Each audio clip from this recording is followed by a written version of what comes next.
हूँ। मैं अपना घर अपने मन से छोड़ी हूँ। जिस दिन मैंने अपना घर छोड़ा वह तारीख 12 दिसंबर 2022 रविवार दोपहर लगभग 2 बज रहा था। मैं घर छोड़कर खुद की मर्जी से बेतिया पहुंची। मैं जब घर छोड़कर मेन रोड पर आई उस समय मैं अपने पति के पास कॉल की और बोली, मैं घर छोड़ दी हूँ, आना है तो जल्दी आइए वरना मैं गाड़ी के नीचे आकर मैं अपना जान दे दूंगी। ये बात सुनकर मेरे पति को आश्चर्य हुआ और मुझे बहुत समझाने की प्रयास किए, लेकिन मैंने उनकी एक बात न मानी और गाड़ी पकड़कर बेतिया पहुंची। वहां मैं अपने पति को जबरदस्ती बुलाई क्योंकि वो आने से मना कर रहे थे। कैसे भी डरा धमका कर मैंने उनको अपने पास बुलाया। उसके बाद मैं खुद की मर्जी से बिना किसी के दबाव में अपने पति से शादी की। इसके बाद मेरे पति को गोली मारने, तेजाब गिराकर मारने और धार हथियार से जान से मारने की लगातार धमकी दी जा रही है।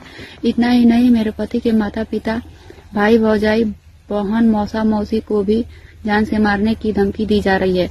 अगर मेरे पति और मेरे पति के संबंधियों को थोड़ी सी भी खरोच आई तो मैं अपने माता पिता और मामा के घर वालों पर FIR दर्ज कराकर हाई कोर्ट ही नहीं बल्कि सुप्रीम कोर्ट तक लेकर जाऊंगी। शायद ये बात मेरे माता पिता को अच्छी प्रकार से मालूम है कि मैं कितनी जिद्दी हूँ।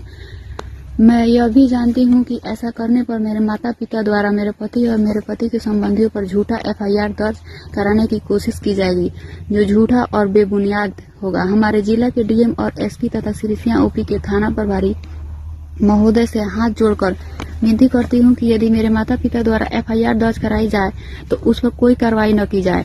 मैं जहाँ भी हूँ अपने पति के साथ खुद की मर्जी से शादी करके खुश हूँ। मुझे ये भी मालूम है कि इस शादी से मेरे पति के गांव के कुछ लोग मेरे माता पिता के साथ मिलकर FIR दर्ज कराएंगे। जो भी लोग मेरे पति या मेरे पति के परिवार वालों के खिलाफ FIR दर्ज कराने की कोशिश करेंगे, उन सब लोगों पर मैं FIR दर्ज कराऊंगी और कोर्ट कचहरी घसीटूंगी। अंत में मैं चाहती हूँ कि मुझे मेरे पति के परिवार वालों को विशेष सुरक्षा प्रदान की जाए। धन्यवाद।